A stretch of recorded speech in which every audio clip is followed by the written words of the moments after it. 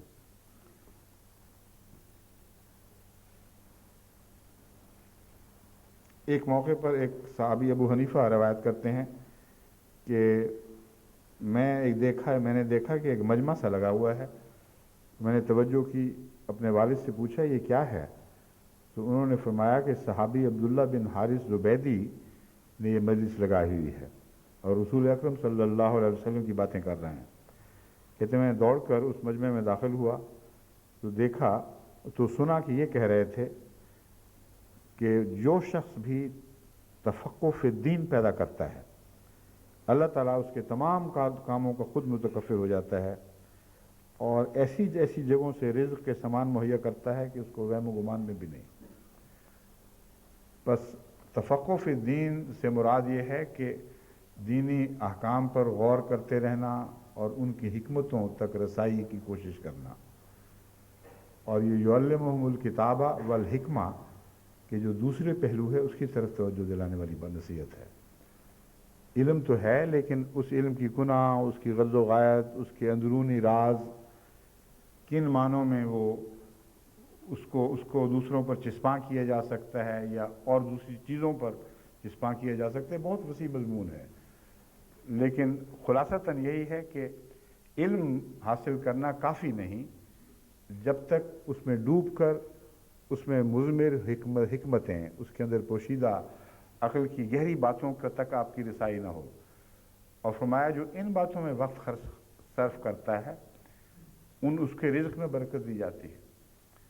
اب یہ عجیب بات ہے، رزق کی برکت سے اس کا بظاہر کیا تعلق ہے، لیکن اسی بات میں ڈوب کر دیکھیں تو سمجھ آ جائے گی، کیونکہ ہر علم میں دبے ہوئے خزانوں ہی کا نام حکمت ہے۔ اور جو شخص دنیا کے خزانوں کی جستجو کی بجائے علوم کے خزانوں کی جستجو کرتا ہے اور ان کی تہ تک اترتا ہے، وہ چونکہ روحانی اور علمی خزانوں کو ترجیح دیتا ہے، اس لیے اللہ تعالیٰ دنیا کے لحاظ سے اس کا ضامن بن جاتا ہے، اور جس اعلیٰ مقصد کی خاطر اس نے ادنا چیزوں سے صرف نظر کی تھی، اللہ تعالیٰ ان چیزوں کو بھی اس کا غلام بنا کر اس کے پیچھے چلاتا ہے۔ ایک یہ بھی معنی ہے اور ایک یہ بھی معنی ہے کہ جنہوں نے علوم کی تہ تک اترنے میں پورا انہماک کیا، ہاں وہ دنیا کے علوم ہی تھے، ان کے لیے خدا تعالیٰ نے بے شمار دولتیں اور خزائن اسی تفقہ کے نتیجے میں پیدا فرما دی ہے۔ بس دنیا میں جتنی بڑی امیر قومیں ہیں، جتنی بڑی طاقتور قومیں ہیں، وہ گویا حضرت صلی اللہ علیہ وآلہ وسلم کے اس فرمان کی برکت سے عظیم اور طاقتور بنی ہیں، اگرچہ انہوں نے براہ راست سنا نہیں ہے، مگر حکمت کی بات تو دائمی ہوتی ہے، ہر زمانے میں زندہ رہتی ہے۔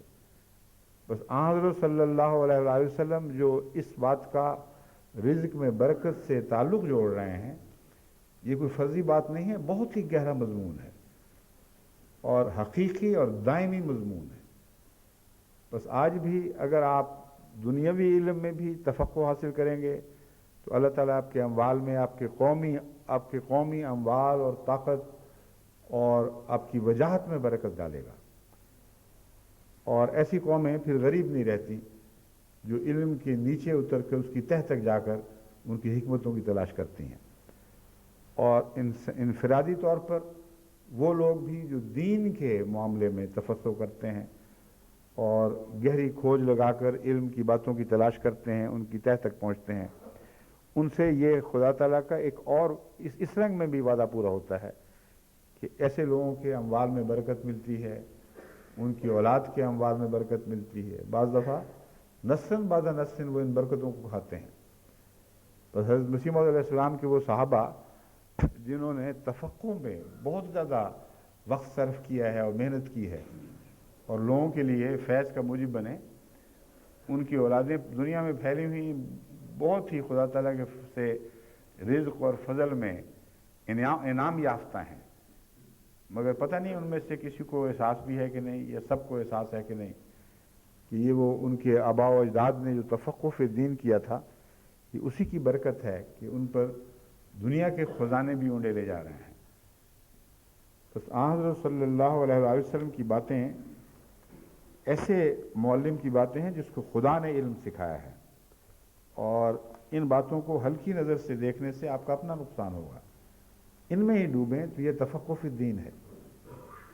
حضرت ابو قتادہ کی روایت ہے، ابن ماجہ سے لی گئی ہے، کہ آن حضرت صلی اللہ علیہ وآلہ وسلم نے فرمایا بہترین چیزیں جو انسان اپنی موت کے بعد پیچھے چھوڑ جاتا ہے وہ تین ہیں: نیک اولاد جو اس کے لیے دعا گو ہو، صدقہ جاریہ جس کا ثواب اسے پہنچتا رہے گا، اور ایسا علم جس پر اس کے بعد والے عمل کرتے رہیں۔ تو علم کو عمل سے جوڑ دیا ہے، اور حقیقی علم وہی ہے جس پر عمل ہو سکے اور جس کے نتیجے میں عمل سے فائدہ پہنچے، ورنہ وہ علم جو زبانی کلامی بحثوں سے تعلق رکھتا ہے، جیسے بعض دانشور اکٹھے مجلسیں لگاتے اور بظاہر علم کی باتیں کر رہے ہوتے ہیں، لیکن اس کے پیچھے کوئی عمل بعد میں نہیں آتا، نہ ان کی باتیں کسی عمل کا تقاضا کرتی ہیں، نہ کسی بعد میں آنے والے عمل کی نشاندہی کرتی ہیں۔ دلچسپ مجلسیں ہیں، خواہ وہ شعراء کی ہوں یا دوسرے دانشوروں کی ہوں، تبصرہ نگاروں کی ہوں، وہ تو ان میں بیٹھنا ہے، اٹھنا ہے اور واپس چلے جانا ہے، اور کوئی بھی روشنائی ایسی نہیں ملتی جو راہ عمل دکھائے،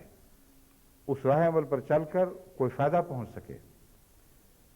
حضرت زید بن ارقم رضی اللہ تعالیٰ عنہ بیان کرتے ہیں کہ آن حضرت صلی اللہ علیہ وآلہ وسلم علم کے تعلق میں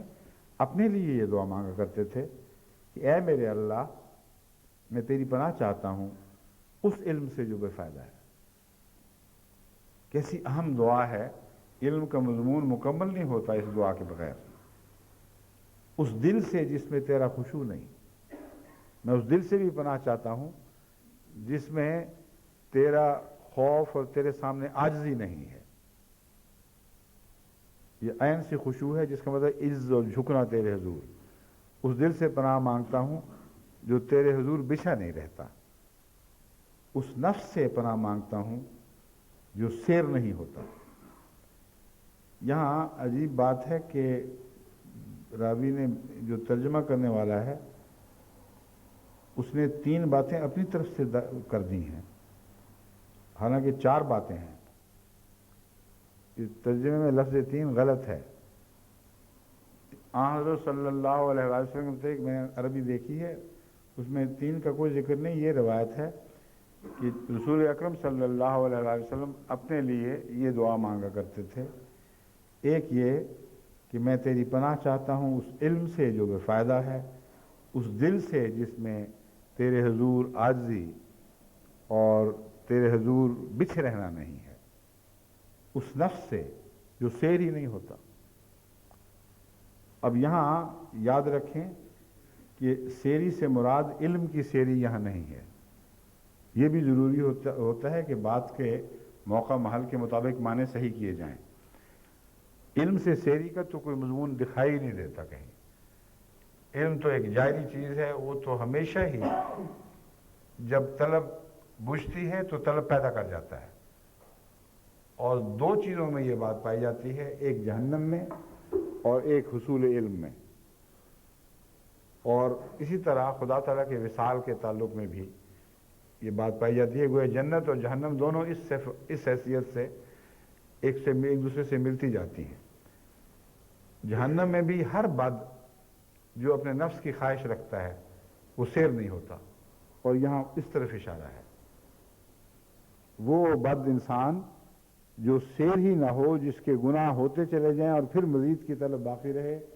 اس کی جہنم بھی ایسی ہی بنے گی کہ جب خدا پوچھے گا کہ تو سیر ہو گئی تو یہ کہے گی حل میں مزید، اور بھی کچھ ہے، اور بھی کچھ جہنمی ہے تو ڈال، کیونکہ یہ تو طلب نہ ختم ہونے والی طلب ہے۔ یعنی ہر جہنمی جہنم کی تخلیق کرتا ہے اصل میں، اور اس کا مزاج جہنم کا مزاج بن جاتا ہے۔ لیکن یہ جو سیری ہے، یہ اس سیری کا نہ ہونا اس کا نیکی سے بھی تعلق ہے اور وصال الہی سے بھی تعلق ہے، اور یہاں وہ مضمون بیان نہیں ہو رہا۔ یہ میں سمجھانا چاہتا ہوں کہ وہاں بھی یہی مزاج ہے کہ سیری نہیں ہوتی۔ اور پھر اس دعا سے پناہ مانگتا ہوں جو قبول نہیں کی جاتی. یہ مضمون ایسا ہے جسے ٹھہر کر سمجھنے کی ضرورت ہے. بعض دفعہ دعائیں قبول نہیں ہوتی، کچھ دیر کے بعد قبول بھی ہو جاتی ہیں. یہ کون سی دعا ہے جس سے پناہ مانگی جا رہی ہے؟ ایسی دعا جو الہی منشا کے خلاف ہو، جس میں بندے کی رضا کا خدا کی رضا سے ٹکراؤ ہو. فرمایا وہ دعا ہے جو قبول نہیں کی جاتی، یعنی نہ آج نہ کل، نہ جلد نہ بدیر. اس لیے اے خدا وہ دعا میرے دل میں ڈال ہی نہ، وہ طلب ہی میرے دل میں پیدا نہ کر جس کو میں مانگوں تو وہ تو نے قبول کرنی ہی نہیں، کیونکہ وہ تیرے مزاج کے خلاف ہے.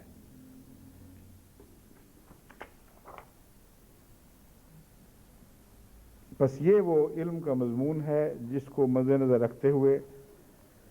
میں نے آج آپ کو بعض اور نصیحتیں بھی کرنی تھیں جو علمی کام سپوز ہوئے ہیں، جو ایم ٹی اے کے ذریعے جاری ہیں، جن میں عدم تعاون کی وجہ سے بعض لوگوں کی لا علمی کے نتیجے میں اب تک ساری دنیا کی جماعت انتظار میں بیٹھی ہے کہ وہ پروگرام کیوں نہیں شروع ہو رہا ہے. اس سلسلے میں پھر میں انشاءاللہ آئندہ خطبے میں روشنی ڈالوں گا، اور جو وقت اس سے بچے گا پھر وہ انشاءاللہ دوسری نصیحتوں میں صرف ہوگا. السلام علیکم ورحمۃ اللہ.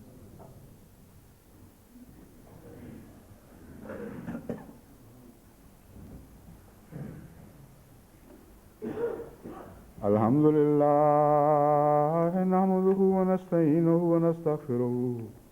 ونؤمن به ونتوكل عليه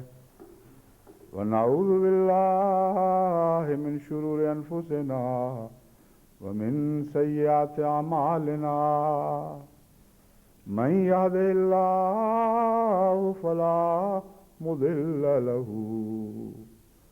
ومن يضلله فلا هادي له. ونشهد أن لا إله إلا الله وحده لا شريك له ونشهد أن محمدا عبده ورسوله. عباد الله رحمكم الله، إن الله يأمر بالعدل والإحسان وإيتاء ذي القربى وينهى عن الفحشاء والمنكر والبغي يعظكم لعلكم تذكرون. اذكروا الله يذكركم وادعوه يستجب لكم ولذكر الله أكبر.